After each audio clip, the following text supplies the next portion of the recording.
तो कर्मचारी और पेंशनरी कर देंगे कल्याण, क्योंकि हिमाचल प्रदेश में तो देखो आज तक यही होता है कि जिस भी पार्टी की सरकार को लाना है कर्मचारियों और पेंशनों का बड़ा योगदान रहा है, और जिसको सत्ता से बाहर करना है उसका बड़ा योगदान रहा है।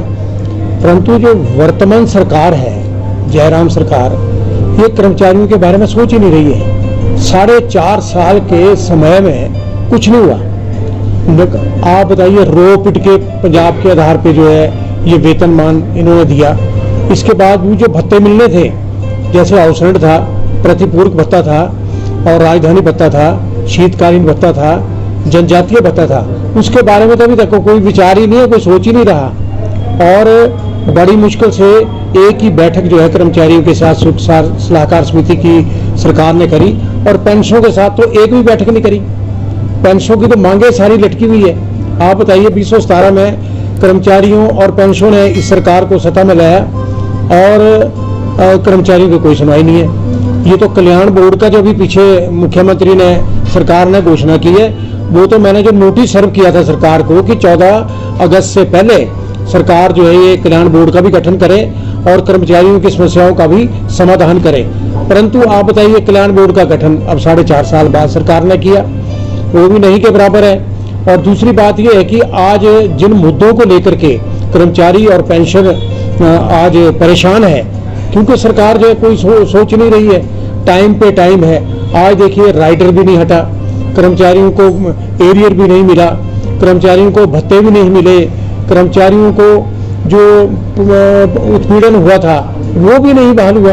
आप बताइए कि अभी मैं हाल ही में दिल्ली में कांग्रेस के प्रभारी राजीव शुक्ला से मिला, मेरी लंबी बातचीत हुई वहां पे कर्मचारियों के बारे में, पेंशनों के बारे में, क्योंकि मुझे टिकट नहीं चाहिए, मुझे कुछ नहीं बनना है, ना कांग्रेस में ना बीजेपी में, मुझे तो सिर्फ कर्मचारियों और पेंशनों के जो मामले हैं वो हल कराने हैं। पर उन्होंने कहा कि ठीक है, हमारी जब सरकार बनेगी तो हम ओपीएस भी बहाल करेंगे, हमारी सरकार बनेगी तो कर्मचारियों को जो एरियर है एक मुश्त देंगे, हमारी सरकार बनेगी तो जितने तमाम किस्म के भत्ते हैं वो भी लागू करेगी, और जिन कर्मचारी नेताओं का उत्पीड़न हुआ है वो भी हम बहाल करेंगे।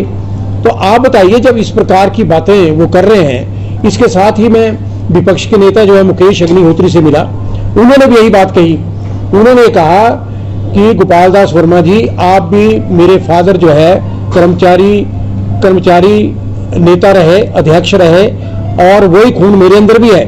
आज अगर कर्मचारियों की बात आ रही है तो मैंने तो पहले ऐलान कर दिया है कि हमारी सरकार आएगी तो पहले दिन ही कर्मचारियों की ओपीएस की बहाली होगी, कर्मचारियों का जो एरियर एक मुश्त पे दिया जाएगा, कर्मचारियों के जो भत्ते हैं एक मुश्त दिए जाएंगे। और इसके अलावा भी उन्होंने ये कहा कि हम अभी चुनाव घोषणा पत्र बना रहे हैं, लंबा घोषणा पत्र बनेगा और सरकार हमारी बनेगी। तो मैं भी यही कहता हूं कि अगर ये सोच उनकी ऐसी है तो बनेगी सरकार, क्योंकि आज प्रदेश का कर्मचारी और पेंशन वर्तमान सरकार से नाराज है। आप देखिए कि मुख्यमंत्री कहते हैं मुख्य सचिव को कि भाई जो जिन कर्मचारी नेताओं का उत्पीड़न हुआ उनको बहाल कर दो। तो आप देखिए मुख्य सचिव क्या कह रहे हैं, मुख्य सचिव कह रहे हैं कि भी कोर्ट में जाओ। अरे भाई, कोर्ट में जाना है तो सरकार की क्या जरूरत है, फिर तो सरकार को डिसमिस करो और कोर्ट में ही सारे मामले हल होंगे। आप बताइए, शांता कुमार ने 8 कर्मचारी नेताओं को डिसमिस किया था, वीरभद्र सिंह आए, उन्होंने कैबिनेट में मामला ले गए और उनको बहाल कर दिया। इसी के अलावा प्रेम कुमार धूमल जब आए तो उन्होंने भी, जो हमारे पूर्व अध्यक्ष रहे राज्य कर्मचारी महासंघ राम सिंह, उनको भी कैबिनेट में मामला ले गया, वो बहाल कर दिया। तो मेरे को तो ये समझ नहीं आ रही है कि सरकार कौन चला रहा है हिमाचल में।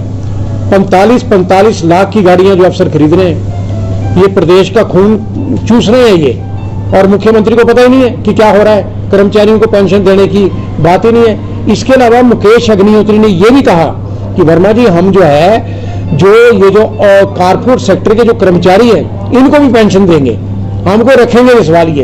और ये बात सही है। अगर आज भारतीय जनता पार्टी के नेता कह रहे हैं कि हमने यूपी जीत लिया, उत्तराखंड जीत लिया, गोवा जीत लिया, फलाना जीत लिया, अरे भैया, वहां के कर्मचारी संगठित नहीं है। हिमाचल प्रदेश के कर्मचारी संगठित है और ये जो चाहते हैं ये करके दिखाते हैं। अभी 4 बाई इलेक्शन आ रहे, बीजेपी ने क्यों आ रहे?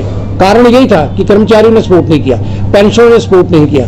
तो इसी कारण ये जो है चुनाव हार गए तो अगली भी क्या गारंटी है, जब कर्मचारियों का काम ही नहीं करेंगे, ये कर्मचारियों का काम किया होता तो ये बात ना होती। आज आप देखिए, मैंने ठीक कहा कि प्रेम कुमार धूमल के गुट को जो आशय पे ले गए हैं, आज भारतीय जनता पार्टी के लोग छोड़ रहे हैं, कांग्रेस में जा रहे हैं और कांग्रेस मजबूत हो रही है डे बाई डे। तो मैं तो ये कहूंगा कि ऐसी हालत वर्तमान सरकार ने बना दी है प्रदेश के अंदर, यहाँ तो चाहे प्रधानमंत्री जी बैठ जाए, गृह मंत्री जी बैठ जाए, जेपी नड्डा जी बैठ जाए, तो यहाँ पर इनके जीतने की संभावना है ही नहीं है, बिल्कुल नहीं है। और अब क्या 2 महीने रह गए हैं चुनाव के लिए, इन 2 महीनों में होगा क्या, क्या करेंगे आप? आपके अधिकारी कह रहे कोर्ट में जाइए, तो भैया हमने कोर्ट में नहीं जाना, हम कांग्रेस के साथ चले जाएंगे जिन्होंने कहा है कि हम अपना घोषणा पत्र बनाएंगे और जो कर्मचारी और पेंशन भूलेंगे वो हम लागू करेंगे। आज बेरोजगारों की बात है, क्या नौकरियां हिमाचल में बेची जा रही है, और आप बताइए कि ठीक राजीव शुक्ला जी ने कहा कि हमारी सरकार आएगी हम 5 लाख बेरोजगारों को नौकरी देंगे। अच्छी बात है ये ठीक है कि हिंदुस्तान में चाहे कांग्रेस का ग्राफ गिरा हो, परंतु हिमाचल प्रदेश के अंदर कर्मचारी और पेंशन